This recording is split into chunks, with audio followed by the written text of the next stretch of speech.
in that about a minute to go in the third, and then Fox hits the back-to-back threes, and maybe some clock management issues. We talked about it. Yep. Yeah, but then to have LeBron start the fourth quarter, not that it was just him, but I think 16 points in about 3 minutes, and flips it to a 14-point. Well, what did you see from him specifically in that stretch, and how important was it? Yeah, I mean, we've talked about our end of quarter stuff a few times, and the guys, I just think we just had a momentary lapse when we got that offensive rebound.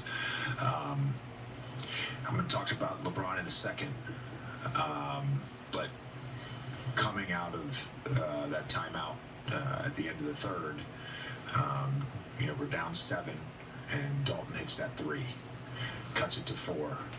So I think the angst that we felt in ending that quarter that way, that was a big shot.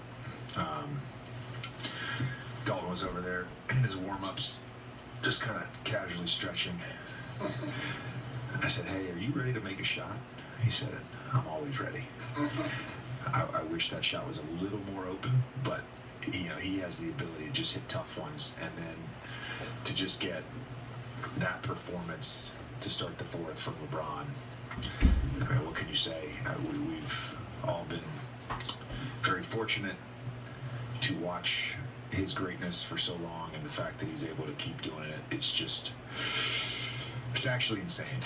It's actually insane. But we executed really well in the fourth. To get 44 points in a quarter was great, and I would just kind of add,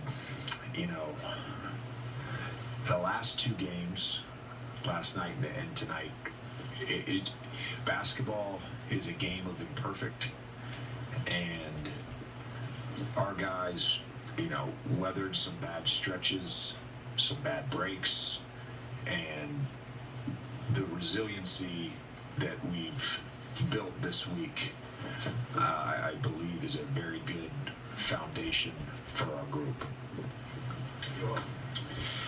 JJ, a lot has been made over the past couple of years of the Domantas Sabonis AD matchup, and entering tonight, Sabonis have been 10-0 against AD, and obviously that's a team stat, not necessarily an individual stat, but in kind of looking at maybe some of the past games, as you mentioned pregame, and AD's performance tonight, third straight 30-point game, what was maybe a difference in what he did or how you guys used him against Sacramento? It doesn't feel like we did anything differently than what we've been doing with AD. I believe Dan jinxed me pregame because he made me talk about our ball control, and then it was a mixed bag actually of the 19 turnovers, and some were because of their physicality and pressure. I thought they really came in with a really good game plan to be disruptive. Started on the first few possessions. It was very noticeable. Some was our own. Some was our own just poor decision making. And so, sometimes in a game, those things are happening, and you can kind of lose sight of the execution piece and the game plan piece because the live ball turnovers really hurt you. I thought what we wanted to do, for the most part, in the half court defensively against Sabonis and against their really good players, we did pretty well. It was really just in transition that we just really got hurt tonight.